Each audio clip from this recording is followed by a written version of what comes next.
बिस्मिल्लाहिर्रहमानिर्रहीम। अस्सलाम वालेकुम डियर स्टूडेंट्स, उम्मीद करते हैं आप लोग खैरियत से होंगे। आज हम डिस्कस करेंगे चैप्टर 16 इन्वायरमेंटल केमिस्ट्री के important short question.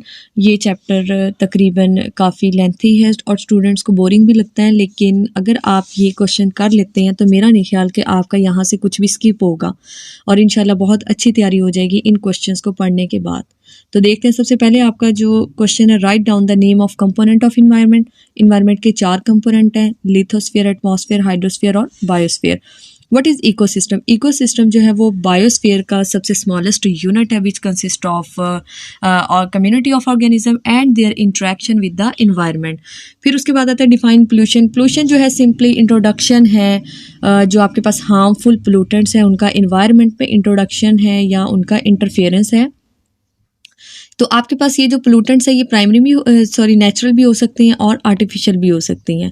Natural pollutants जैसे कि हमारे पास वॉल्केनिक ऐश आ जाती है, जबकि आर्टिफिशियल पोल्यूटेंट्स में कार्बन के, सल्फर के और इनके ऑक्साइड्स वगैरह जो कि व्हीकल से डिस्चार्ज होते हैं। What is difference between primary and secondary pollutants? Primary जो है वो डायरेक्टली इन्वायरमेंट में रिलीज होती हैं या एटमॉस्फेयर में रिलीज होते हैं या इंट्रोड्यूस होते हैं एटमॉस्फेयर में, जबकि सेकेंडरी पोल्यूटेंट्स आपके पास जो बनते हैं प्राइमरी पोल्यूटेंट्स के रिएक्शन के नतीजे में।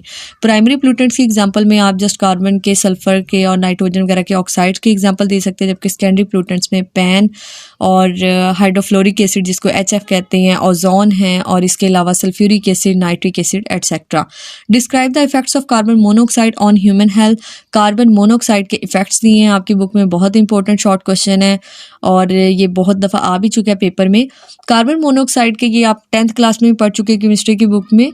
तो इसके इफेक्ट्स जैसे ये है कि ये कलरलेस है, ऑर्डरलेस है, जिसकी वजह से हम इसकी प्रेजेंस को नहीं फील कर सकते। अगर इसको इनहेल कर लिया जाए तो ये सफोकेशन कॉज करती है और इसके मैक्सिमम कंसंट्रेशन की वजह से डेथ भी अकर हो सकती है। What is lithosphere? लिथोस्फीयर हमारे पास जो है वो रिजिड रॉकी स्फीयर है या क्रस्ट है अर्थ की, जिसमें हमारे पास ये रॉक्स और माउंटेन्स, ये सारे का सारा रीजन यहाँ पे आपने बुक से देख लेनी है डिटेल, जो जो यहाँ पे एलिमेंट्स पाए जाते हैं, कितनी कितनी उनकी परसेंटेजेस हैं। What are ecosphere and hydrosphere? Ecosphere की या इकोसिस्टम की पहले भी मैं बात कर चुकी हूँ। और हाइड्रोस्फीयर आपके पास जो जितना भी वाटर बॉडीज़ हैं, वाटर बॉडीज़ जो जितने परसेंट हमारी ये जो अर्थ को सराउंड किए हुए हैं, आपने हाइड्रोस्फीयर को एक्सप्लेन कर देना है, आपकी बुक में गिवन है। मेरा यहाँ पे क्वेश्चन मेंशन करने का मकसद ये आपको आइडिया हो कि क्वेश्चन आया किस तरह से और नेक्स्ट आपने तैयारी किस तरह से करनी है। What is acid rain? Acid rain जो है वो रेन जिसकी pH 5.6 से लेस हो, एसिड रेन होती है। क्योंकि हमें पता है जो नॉर्मली हमारे पास रेन होती है, रेन वाटर होता है, वो वीकली एसिडिक होता है, जिसकी pH 6 की रेंज में होती है। और ये जो है ड्यू टू कार्बन डाइऑक्साइड, जो उसमें कार्बन डाइऑक्साइड डिजॉल्व होती है, इसकी वजह से नॉर्मली वीकली एसिडिक होती है जो रेन होती है। लेकिन due to the presence of sulphuric acid, nitric acid, by the reaction of sulphur के ऑक्साइड्स और नाइट्रिक ऑक्साइड्स, तो इस तरह से आपके पास एसिड रेन वो रेन होती है जिसकी pH 5.6 से लेस हो। How temporary acid rain is produce? Temporary acid rain जो है बहुत सारी कंट्रीज़ में HCl के रिलीज होने की वजह से। अब HCl कहाँ से रिलीज होता है? Due to volcanic eruption. Volcanic eruption से जो एसिड, हाइड्रोक्लोरिक एसिड रिलीज होता है, वो क्या कॉज करता है, क्या प्रोड्यूस करता है? Temporary acid rain. तो स्टूडेंट यहाँ पे आपको अगर MCQs भी आता है तो आपको आइडिया होना चाहिए कि जो HCl हाइड्रोक्लोरिक एसिड, उससे हम टेम्परेरी एसिड रेन को प्रोड्यूस करते हैं। What are leachates? लीचेट्स क्या होते हैं? ये आपके पास जो ग्राउंड वाटर है वो सीप कर जाता है इन द लैंड फील्ड्स, और इसके अलावा जो आपके पास पोल्यूटेड वाटर है या लिक्विड है फ्रॉम अदर रिसोर्सेज जो थ्रू द परकुलेट्स, और ये जो आपके पास जितने भी रिफ्यूज़ हैं उनके थ्रू ये जब लीक कर जाता है लैंड फील्ड्स में, उसको हम लीचेट्स कहते हैं। इसमें आपके पास इनऑर्गेनिक, ऑर्गेनिक पोल्यूटेंट्स आ जाते हैं और इसके अलावा डिफरेंट गैसेज आ जाती है जो लैंड फील्ड से रिलीज होती हैं। तो इसका भी आंसर आपकी बुक में गिवन है, वहाँ से आप अच्छे तरीके से देख लेंगे। How is oil spillage affecting the marine life? Marine life को ऑयल स्पिलेज जो है वो टैंकर या आपके पास कार्गो टैंकर वगैरह से जो ऑयल रिलीज होता है सेप्टिक टैंक्स से, उनमें होता क्या है, जो ऑयल की एक लेयर आ जाती है वाटर की सरफेस पे, और वो सरफेस जो है क्या करती है, जो आपकी लाइट होती है सनलाइट, उसकी ट्रांसमिशन को इनटू द वाटर वो रिमूव करती है, उसको हिंडर करती है, इफ़ेक्ट करती है, जिसकी वजह से जो आपके पास रोशनी है वो पानी के अंदर नहीं पहुंच पाती और एज अ रिज़ल्ट जो फोटोसिंथेसिस का प्रोसेस है वो रुक जाता है और वाटर में जो ऑक्सीजन की डेफिशिएंसी हो जाती है, जिसकी वजह से मैरिन लाइफ की डेथ हो जाती है। What is smoke? Smoke is a combination of fog and smoke. ये दो आपके पास स्मोक का और फोग का कम्बिनेशन होता है। रिड्यूसिंग भी होती है नेचर में और ये ऑक्सीडाइजिंग भी होती है। रिड्यूसिंग जो होती है वो सल्फ़र और कार्बन के ऑक्साइड की वजह से होती है, जबकि आपके पास ऑक्सीडाइजिंग स्मोक है ये अनबर्न्ड हाइड्रोकार्बन्स और इसके अलावा नाइट्रोजन के ऑक्साइड्स वगैरह से। इसको हम फोटोकेमिकल स्मोक भी कहते हैं। Give any two conditions cause formation of smoke. Smoke की फॉर्मेशन के लिए हमारे पास नाइट्रिक ऑक्साइड जो NO है उसकी मैक्सिमम कंसनट्रेशन का होना ज़रूरी है, इसके अलावा सनलाइट का होना ज़रूरी है और तीसरी बात यहाँ पे हवा का जो प्रेशर है, दबाव है वो ज़्यादा नहीं होना चाहिए और क्योंकि यहाँ पे हमारा जो रिएक्शन है फोटोकेमिकल रिएक्शन वो डिस्टर्ब हो सकता है। नेक्स्ट क्वेश्चन है what is acid deposition, how it affects building. Building को किस तरह से अफेक्ट करती है, इसका आंसर आपकी बुक में गिवन है। इसमें भी आप एसिड रेन का ही एक्सप्लेन करेंगे और इसके इफ़ेक्ट्स को बिल्डिंग पर। Explain the term BOD। BOD और COD में कोई ज़्यादा डिफरेंस नहीं है, जस्ट इसमें BOD में हम कह देते हैं कि biological oxidation of organic matter और केमिकल ऑक्सीजन डिमांड जो बिल्कुल इसके नीचे गिवन है, तो इसमें आप कहते हैं chemical oxidation of organic matter.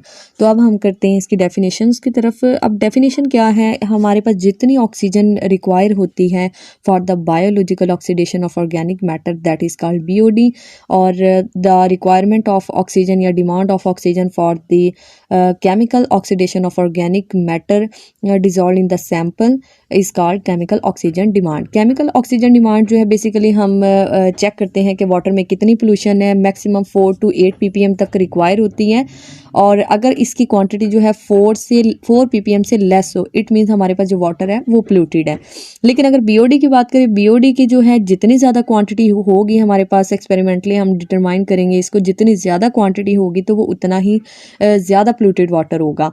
Next है explain purification of water by the use of coagulating agent. Coagulation में हम क्या करते हैं, इस प्रोसेस में जो हमारे पास स्मॉल कोलाइडल पार्टिकल्स हैं वो मिल के लार्जर कोलाइडल पार्टिकल्स में तब्दील हो जाते हैं और फिर वो डिपॉजिट हो जाते हैं कोगुलेटिंग एजेंट में और उसके बाद हम वहाँ से उसको प्रेसिपिटेट्स की फॉर्म में सेपरेट कर लेते हैं। अब कोगुलेटिंग एजेंट जो हमारे पास वो यूज़ होता है एल्यूमिनियम हाइड्रोक्साइड यानी AlOH thrice aluminium try hydroxide और इसके अलावा फेरस सल्फेट और इसके अलावा एक दो और भी हैं, तो वो आपकी बुक में गिवन है, आप ध्यान से उसको देख लेंगे।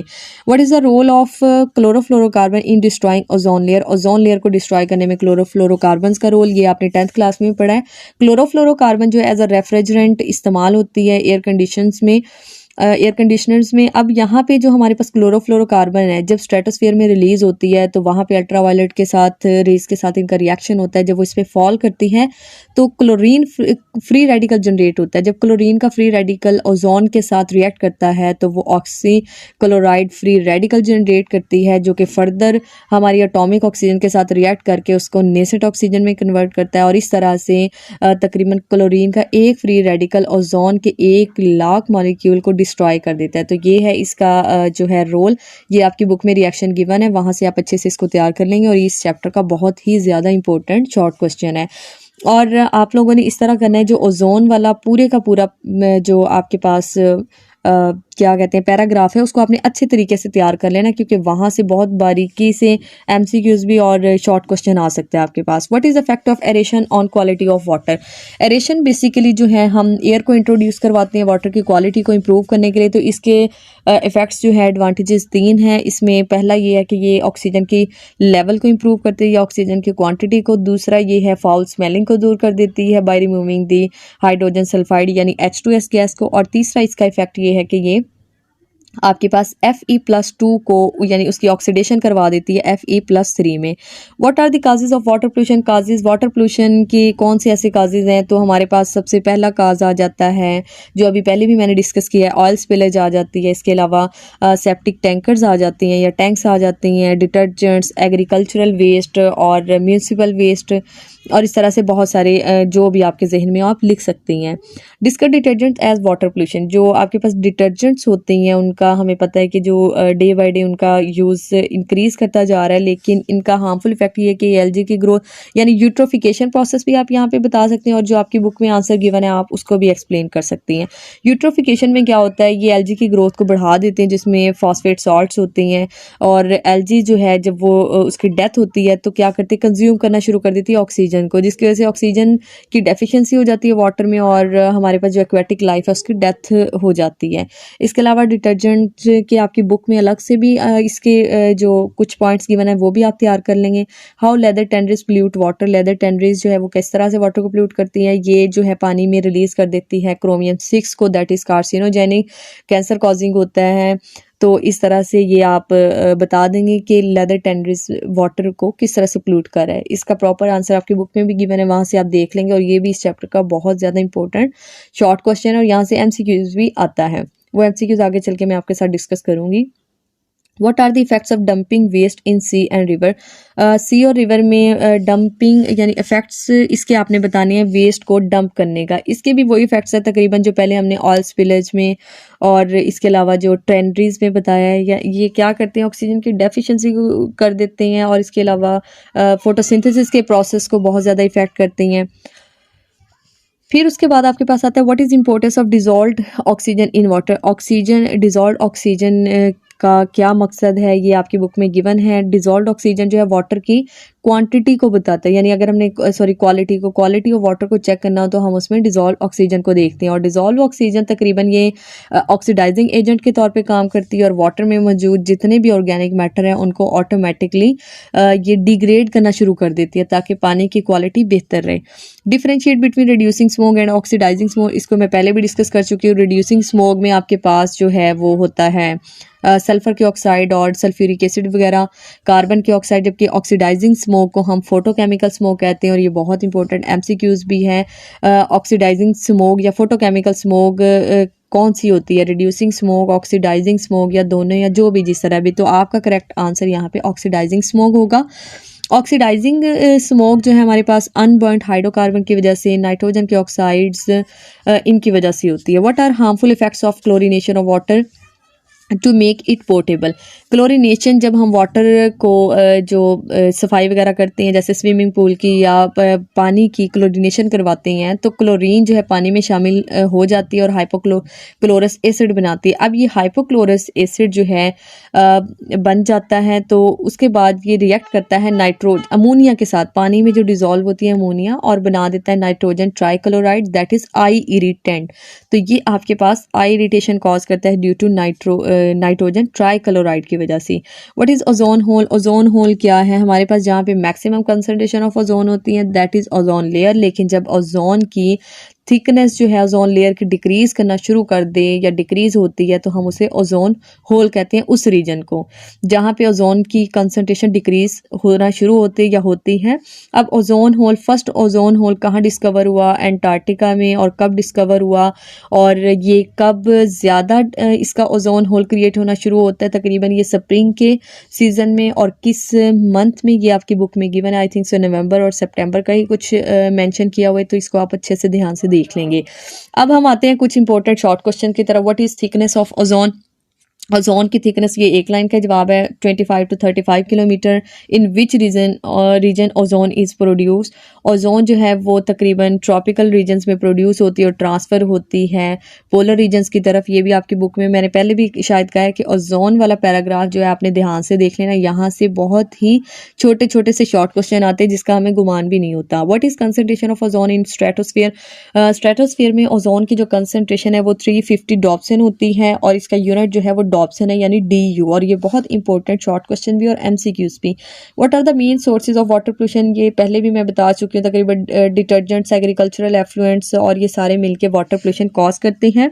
What is main pollutant of leather tanneries? देखिए ये सवाल फिर से आ गया। अब लेदर टेनरीज का जो मेन पोल्यूटेंट है वो आपके पास क्रोमियम 6 है। How to remove it? Chromium 6 को हम रिमूव कैसे करें? क्रोमियम 6 को हम रिमूव करवाएंगे बाय यूजिंग रिड्यूसिंग एजेंट। इसको हम रिड्यूस कर दें क्रोमियम 3 में, और क्रोमियम 3 को फर्दर हम अल्कली के साथ रिएक्ट करवा देती हैं। Name the process by which quality of water is improved. ये आपके पास 3 से 4 प्रोसेसेस हैं जिसमें हमने एरेशन है, कोआगुलेशन है और इस तरह से 1 2 और 4 के मैक्सिमम प्रोसेस है वो आप देख लेंगे, आपकी बुक में गिवन है और बहुत इंपॉर्टेंट है ये शॉर्ट क्वेश्चन भी। What is solid waste management? ये हमारे पास जो डिस्पोजल मेथड है या डिस्पोज ऑफ करने का मेथड है म्यूनसिपल वेस्ट को, और इसके अलावा जो आपके पास एग्रीकल्चरल है, डोमेस्टिक वेस्ट है, इन सब को जो डिस्पोज ऑफ करने का मेथड है वो हमारे पास सॉलिड वेस्ट मैनेजमेंट होता है। गिव मेथड, इसके मेथड आपकी बुक में गिवन है, उसको आप ध्यान से देख लें, जिसमें लैंडफिल्स है और इसके अलावा लैंडफिल्स आ जाता है, इंसिनरेशन आ जाता है और भी हैं 1 2 आप देख लेंगे वहाँ से, इस वक्त मेरे माइंड में नहीं है। Name different methods for recycling of plastics. Plastic की रीसाइकलिंग में 3 प्रोसेसेस इन्वॉल्व है, that is reprocessing, second one is डीपोलिमराइजेशन and third one is transformation. तो आपके पास ये थे क्वेश्चन इंपॉर्टेंट इस चैप्टर के। अगर आप ये तैयार कर लेते हैं तो इंशाल्लाह ये चैप्टर आपका 100% तैयार हो जाएगा। इसी तरह बाकी चैप्टर्स की भी वीडियोस मैं अपलोड कर दूंगी, तो चैनल को सब्सक्राइब करें, लाइक करें, शेयर करें और कमेंट करना मत भूलिएगा। Thank you.